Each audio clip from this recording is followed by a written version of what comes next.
Hey, it's me again. Hey, grandkids. Yep, you're the reason I'm doing this. You're my main inspiration for doing this.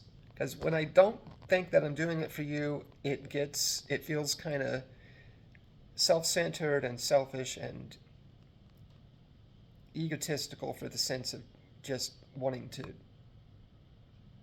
have space to say something. And um, anyway, I just want I want this to tap into what my mood is and stuff. Um, I'm going to show you what I'm watching. I'm watching YouTube footage of the after effects of the hurricane that hit North Carolina. Um, I have a really good self discipline watching the news anymore. I don't watch mainstream news. It's probably been at least 3 months. I've gone through several stages over the past year and a half or so. I'll watch it for a while and then I'll stop watching. This is the longest period I've gone of not watching the news. And I feel I feel more sane. I feel happier. I don't feel like I'm missing out.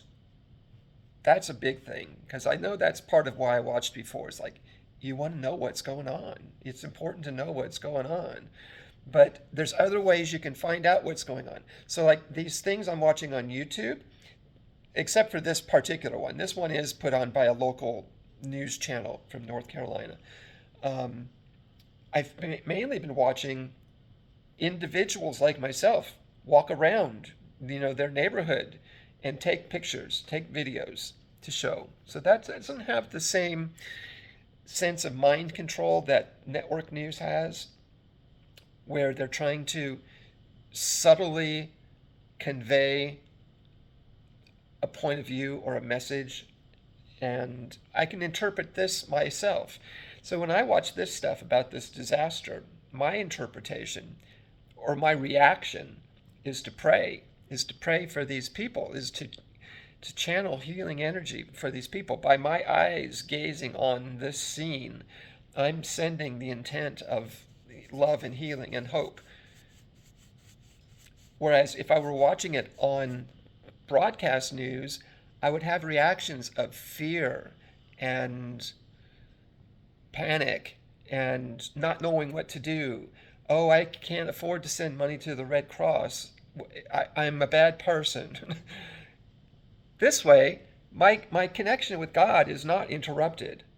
And it feels, this is an experiment. This feels like a more sane and healthy way to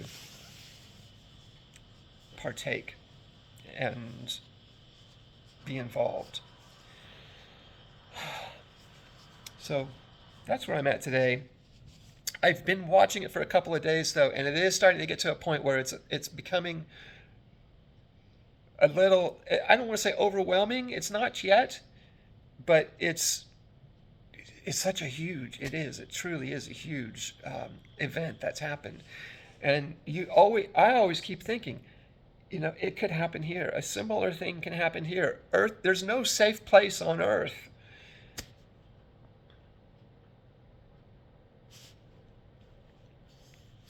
There's no safe place on Earth. So it's also a matter of expressing gratitude for the safety that we're continuing to experience here and calling in angelic powers to protect us.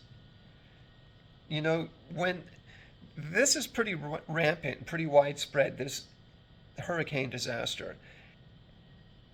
It's not like a tornado. Tornadoes can blow through a neighborhood, and houses on one side of the street could be untouched, whereas the other side of the street, 10 houses in a row are demolished. Hurricanes pretty widespread. Earthquakes are pretty widespread. Fires are pretty widespread.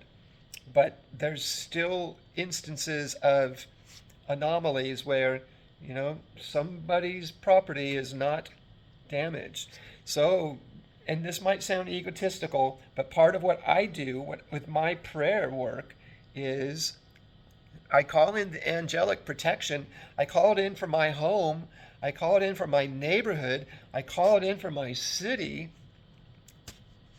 You know, I'm not the only one that does this, though. There's others that do it. So every person that wakes up to this kind of understanding, this knowledge, this realization, can step in and do this. And maybe that's what was not happening there.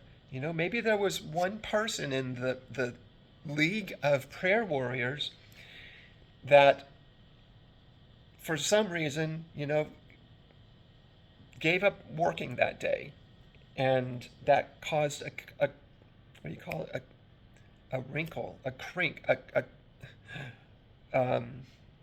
crinkle. I'm not sure what I'm trying to say.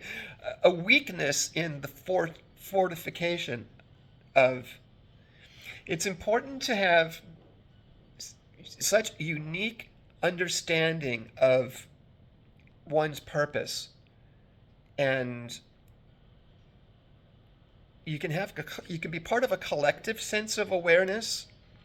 Like if you go to your church, and your church all prays for the same thing. They all pray for the same thing the same way. But there's one person there that says, you know, this feels a little weird. Maybe there's a different way or a better way or a more wise way to pray for this. And they change their perspective a little bit. Maybe that one person's change in understanding is the key to protection. Boy, I'm having some deep thoughts here. Yeah, I feel like every individual, it's important to feel awake and aware and connected and conscious and tuned in. And don't do what everybody else is doing. Don't do what everybody else is doing because everybody else is doing it. Think individually for yourself. That flexibility in the protective barrier, that's part of what gives breath and life to. Wow, I can't even finish that sentence. Wow, that was deep. Boy, I'm glad I came on and recorded this, because if I had gone out for a walk, I don't think I would have gotten into this. I almost went for a walk this morning. I was going to go up into the foothills here because I was up really early. Doggy had his walk at 7:30, and I wanted to walk early before the heat came. It's 102, I think it's 102 degrees outside right now. And I decided not to go for the walk this morning. I don't think I would have had this consciousness, this awareness right now that I'm sharing with you if I had gone. Okay, I'm going to leave it there. This is day, what did they say? Day 4. Thanks. If you've watched every day in a row, let me know. Okay, bye.